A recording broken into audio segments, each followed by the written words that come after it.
ሳምንትህ ማን ሲቲ ጥሎ ሊያምርልህ ልታስተካክለው አረባክ ሳምንትን ምል ስትቋጥር ሳምንትን ሙሉ አርሰናል ሰከንድ ቲም የነበረው ፓላስ ተብሎ ሳምንትን ሙሉ ተወርቶ ትክክለኛ የዋንጫ ቲም ስትሆን እንደዚህ ታጫወት ነው የምትጫወተው።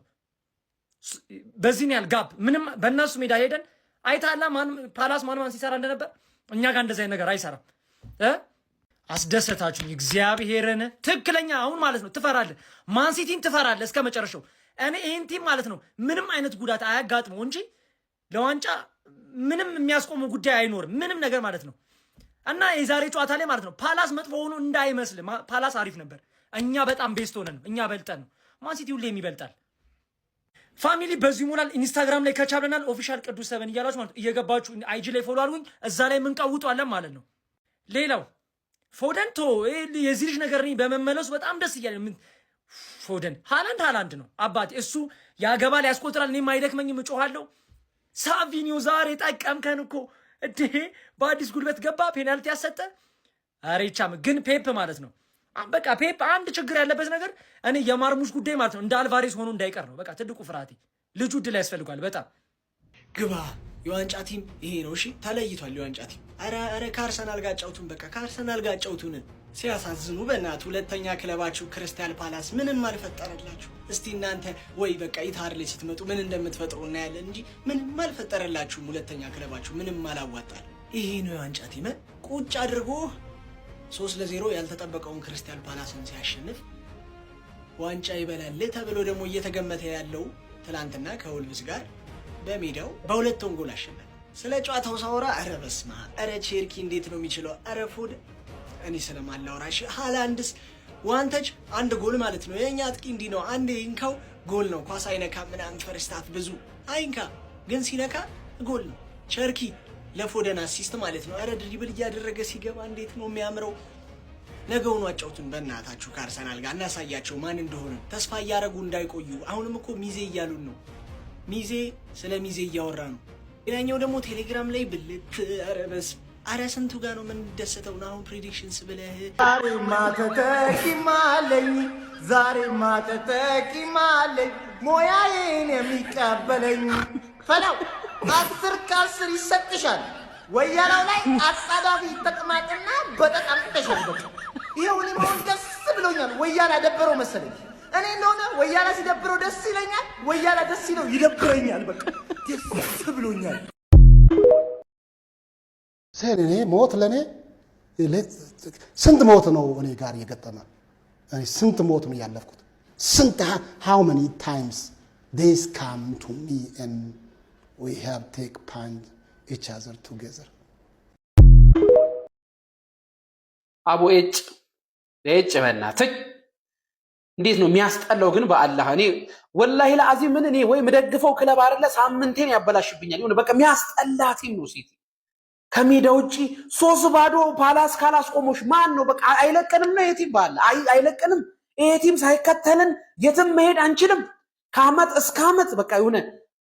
እኔ ወልቭስን አይቼ ይኸው እኛ በወልቭስን እንቆጣቆጥ እሱ ነው ከፓላስን በክሊንሽት 3-0 ለጠለጠው። አሁንስ ወላሂ ለአዚም ዘጋኝ። ያ ክስ ምናምን የተባለውን ክስ አቦ ከሳችሁ ከፕሪሚየር ሊግ አባሩት በእናቴ እንት አቦ የኛ ትውልድ ተቃጥሎ ዋንጫ አጥቶ የሲቲ አዳዲሶቹ ፈላዎች የሆነ በጋርዱላ ስለደገፉ እየተደሰቱ ይኖራሉ። እኛ እድሜ ልክ በአላ እድሜ ልክ 3 ነጥብ እኮ ነው የሆነብን። 3 ነጥብ እኮ ነው የሆነ ጥቅም የለውም። እኔ ወላሂ ለአዚም እኔ በጣም አስጠላኝ። አሁን በቃ የሆነ ከዚህ ቲም ጋር አብሮ መሆን ራሱ ዘጋኝ። በቃ 90 ምናምን ክስ አለ አልተባለም እንዴ? አናቲ ከስከስና ለምን ነው ፕሪሚየር ሊግ ማይከሰው? ፕሪሚየር ሊግ ውስጥ ሆነ ቦይ በደል ያሳይ ግፍ አይደል እንዴ? አርቴታ ምን ተባብለን ነበር? አንቺ ምን ተባብለን ነበረ? ፓላስ ምንድነው ወይ በቃ ከጭንቀት ማለት ነው አናርፍም። ከጭንቀት አናርፍም። አሁን ይሄ ሰውዬ በ27 ጨዋታ 41 ጎልና አሲስት። ወገን ገና እኮ የውድድሩ አጋማሽ ላይ አልደረስንም። ምንድን ወይ መርምሩት፣ የሚወስደው ነገር ካለ መርምሩት። መብረርም ጀምሯል። እንዲህ ነው ለአጥቂ ማለት በቃ ይጣልለታል፣ ቦታው ላይ ይገኛል፣ ጎል ያስቆጥራል። ኤርሊንግ ብሮት ሃላንድ ምን አይነት ተጫዋች ነው ይሄ? ደግሞ ጎረቤት አረ ፕሊስ፣ አረ ተይ የሆነ ነገር ፍጠሪ። ግባለት ይላል። ምን አይነት አሸናፊ ነው ወላሂ።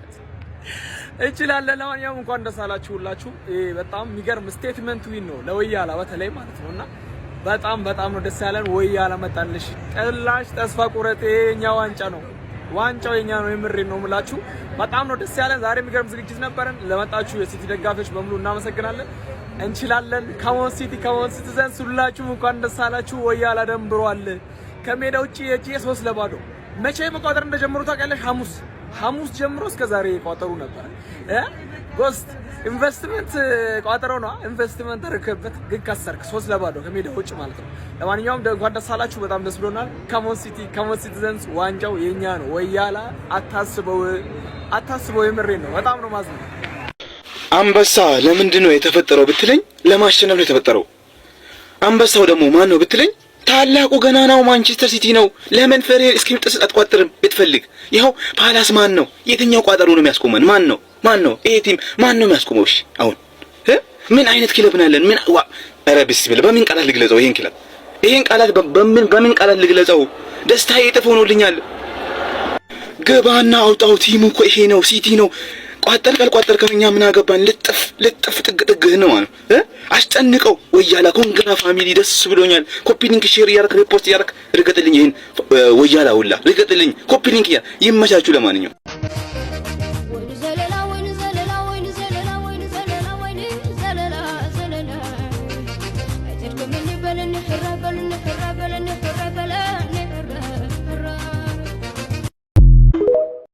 ሲቲ አሸነፈ። ጀማው 3-0 በሆነ ውጤት አሸነፈ። እኔም ማዝነው ሲቲ ነጥብ ሊጥል ይችላል ብሎ የሚቋጠር የነበረ ሰው ካለ በጣም ነው ማዝንለት። የምሬን ነው የምላችሁ። ምክንያቱም የፔፕ ጋርዲዮላን ቡድን አታውቁትም ማለት ነው። በቃ የፔፕ ጋርዲዮላ ቡድን የዋንጫ ፉክክር ውስጥ ያለ ከመሰለው ማለት ነው ላለፉት አመታት እንደተመለከታችሁት ያ በነጥብ የሚበልጠው ወይም ደግሞ የዋንጫውን መሪነት ከፊት የያዘው ቡድን ቀድሞ ተጫውቶ ካሸነፈ ቀጣይ ጨዋታ የጋርዲዮላ ቡድን ተገድሏል እንጂ አይሸነፍም።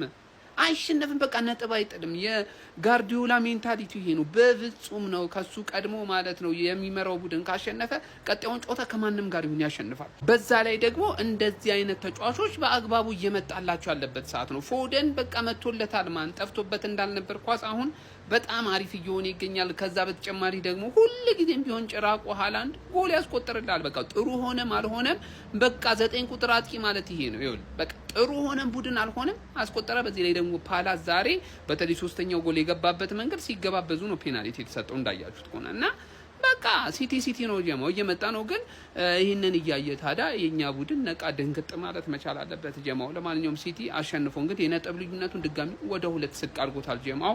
ይመች ክሪስታል ፓላስ ሁለተኛ ቡድኔ ይሄ ነው። ሁለተኛ ቡድን ማያስ ማይ ጋይ የመጀመሪያ ሀፍ ላይ እኮ ስንት ድል እንዳባከኑ ማን ስንት ድል። አረ ማቴታ የምትባል ሰውዬ እንዴት አባህ ነው ማትችለው በእናት ሳር የሳተው በቃ ቻንስ ክሬት ይደረጋል። ዋርተን ክሬት ያደርግላቸዋል። እነሱ አፍርድም ያበልቷል። 30 ደቂቃ ውስጥ ጎል ማግባት ሲያቅታቸው ግልጽ ነበር። ከዛ ደከማቸው ላትበላት 2 ቶርናመንት ጨዋታ ያቁማ። ማን ሲቲ 3-0 አሸነፈ። ሮቦቱ 2 ጎል አገባ። ሮቦት እያገባ ነው። 17 ጎል ደረሰ። ከባድ ነው። ጀርባችን ላይ እየተነፈሱብን ነው እያሉ እየተነፈሱብን ነው ጀርባችን ላይ ማለት ተረዳችሁኝ አይደል? ግን አሪፍ ነው። ኮንፊደንስ ይኑራችሁ። በተለይ የትላንቱን የአርሰናል ጨዋታ ካያችሁ በኋላ ምናምን በቃ በዚህ አይነትማ አይቀጥልም ምናምን ብላችሁ አብራ አታስቢ። ማን እንደሚቀጥል ማን እንደሚወድቅ እናያለን። አባቴ እኔ አሪፍ ሚዜ እንዲወጣሽ ነው የምፈልገው። አሪፍ ሚዜ ይወጣሻል። ደግሞ በተለይ ሁላ እንዳለ ሆይ ሲቲ ነው ዋንጫው የሚበላው ምናምን ያለ ሰው ሁላ እንዳለ ወያላ ከሆነልሽ ያበደ ነው። ሁላችሁንም 19ኛችሁንም ነው የምበላችሁ ማለት ቁማር። ተረዳሽኝ አይደል? ለዛሬው አሪፍ ቪክትሪ ነው። ቸርኪ ቢባል ሰው የተላመደ ፎደን ኦን ፎርም ሆነ ቤንች ማያደርገው ለዛ ነው። አሪፍ ቪክትሪ ነው። ወያሊት ጃዝ መጣልሽ ጋርዲዮላ። ለማንኛውም ለ3 ወር ለነበረች ተሳትፎ እስከ ዳር እናመሰግናለን። ቀጣይ ሳምንት የእንግሊዝ ፕሪሚየር ሊግ የደረጃ ሰንጠረዥ ይቀየራል። መሪነቱን ለዘመናት ተቆጣጥሮት የነበረው ማንቸስተር ሲቲ በፔፕ ጆሴፍ ጋርዲዮላ መሪነት የ2025-26 የእንግሊዝ ፕሪሚየር ሊግ አሸናፊ ለመሆን ዝግጅቱን ጨርሷል። ፓላስን ቀጠቀጠው። ሲቲ ፓላስን ቀጠቀጠው። ምን ሊውጥሽ ነው ወያላ? ምን ሊውጥሽ ነው? 3 ወር ብቻ ነው መደነፊው። 3 ወር ብቻ። ቀጣይ ሳምንት ኤቨርተን ይሰጥሻል። ሲቲ በሜዳው ደግሞ ያሸንፍና አለቀ ከላስ እሰይ ዛሬ ለአርሰናል ላይ እንዲደረስበት ምናምን ራሱ አይደለም እንጂ የቋጠርኩ የነበረው ፓላስ እንዲወርድ ነው የምፈልገው። ይሄ ቡድን እስኪወርድ ድረስ ሲጀመር አልፋተውም። እጋጊውን እንዴት እንደሚያስጠላኝ ክሪስታል ፓላስ የሚባል የሆነ ፓላስ ይፍረስልህና 3-0 ስጥት ለፓላስ ሁሌ ሲሸነፍ እየመጣው ቪዲዮ ሰራለሁ። ስጥት ተሰጠ 3-0 ስጥት እከክ የሆነ ቡድን እኛ ላይ ብቻ እንትን ይላል ጥምብ።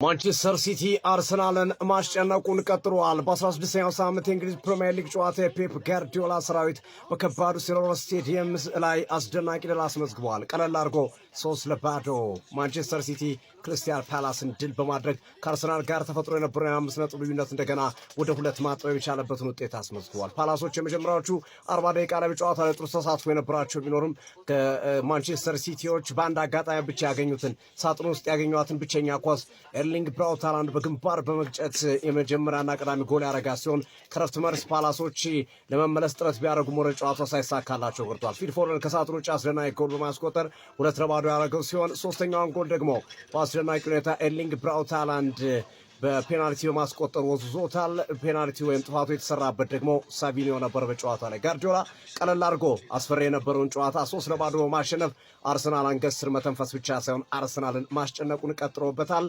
እንግዲህ ቀጣዩ ፉክክር በአርሰናልና በሲቲ መካከል የዋንጫው ፉክክር እጅግ በጣም አጓጊ ይሆናል። ጋርዲዮላ ለሶስተኛ ጊዜ አርሰናልን ከኋላ ተነስተው በመብለጥ ዋንጫ የሚያሳኩ ከሆነ ሃትሪክ ይሰሩባቸዋል። ይሄ ይሆናል ወይ? አብረን በቀጣዮቹ ሳምንታትና ጊዜያቶች የምንመለከት ይሆናል። በሌሎቹ ጨዋታዎች ታይንዊር ደርቢ ሰንደርላንድ ኒውካስልን ከፕሪሚየር ሊጉ ባደገበት የውድድር ዓመት ማሸነፍ የቻለበትን ያልተጠበቀ ውጤት ማስመዝገብ ችሏል። 1-0 በሆነ ውጤት ሰንደርላንዶች ሲያሸንፉ ብቸኛውን ጎል የራሱ ወይም ኒውካስሉ ተጫዋች አጥቂ ዋልተር ሜድ ራሱ ጎል እያስቆጠረ ሆኗል። ቶተናም ዛሬ በሲቲ ግራውንድ ፈራርሰዋል። ጫካዎቹ ሲደበድቡት አምሽተዋል። ቶተናምን ኖቲንግሃም ፎረስት ቶተናምን 3-0 አሸንፈዋል። አስቶን ቪላም አልተሻለም። ኡናይ ኤምሪ አሁንም የዋንጫው ፉክክር ውስጥ አለው እያሉ ነው። 2 ጊዜ በዌስትሃም ተመርቶ ጨዋታውን 3-2 በማሸነፍ ሙሉ 3 ነጥብ በመያዝ አሁንም ከአርሰናል ጋር ያላቸው ነጥብ ልዩነት በ3 ብቻ እንዲቆይ በማድረግ አስደናቂ ውጤት አስመዝግቧል። የእንግሊዝ ፕሪሚየር ሊግ ወዴት እየሄደ ነው? በጣም እያማረበት እየተዋበ ነው። ሀሳብ ስጡበት እስኪ ጨዋታዎችን የተመለከታችሁ የፕላስ ምልክቱ በመጫን ፎሎ ያድርጉ። ይህ ትርታ ሲቲ ስፖርት ነው። መልካም ምሽት። ሲቲ ፓላስን 3-0 ሜዳው ድረስ ሄዱ። በስመ አብ ጭራሽ ያልጠበቁት ውጤት ጭራሽ ማለት ነው። ፓላስ በጣም አዛቲም ነው፣ ግን ሲቲ ያዳምጣል ወይ እኮ ነው። ሜዳው ድረስ ሄዱ 3-0። ሃላንድ 2 ጎሎችን አስቆጥሯል፣ ግን አይወራም። ስራውን ጎል ማስቆጠር ካላስቆጠረ ነው የሚወራው ቪዲዮ የሚሰራው እንጂ አገባ ተብሎ አይወራም ማለት ነው። ለማንኛውም አሁን ከተማችንን እንግዲህ ከኖይስ ለመጠበቅ ማንን ማመን እንዳለብን በትክክል ፍንትው ብሎ የታየ ይመስለኛል። ሌላ ስም አትጥሩ፣ ሌላ ቲም ስም በቃ ስግጥ ብለን አሁን ለሲቲ መቋጠር ነው ኦፊሻሊ። ወያላንን የሲቲ ከአርሰናል ጋር ያለው የነጥብ ጋፕ 2 ነው። አርሰናል ወልቭስን መጨረሻኛ ያለውን ወልቭስ እንደዛ 3 ጎል ራሳቸው ላይ ያስቆጥረውለት በመከራ እያሸነፈ ይወጣል። ይሄኛው ቡድን ደግሞ እያየኸው ነው። ፓላስን ከሜዳው ውጪ 3-0 ነጥፎ እየመጣ ነው እና ተስፋለን አርሰናል ዋንጫ ላይ በላይ ይችላል። ተስፋለን። የወርዳም ኮንተንቱን አይቀየርም። ከቀየርኩም ማለት ነው ምዘፍ ነው እኔ ሲቲ ዋንጫ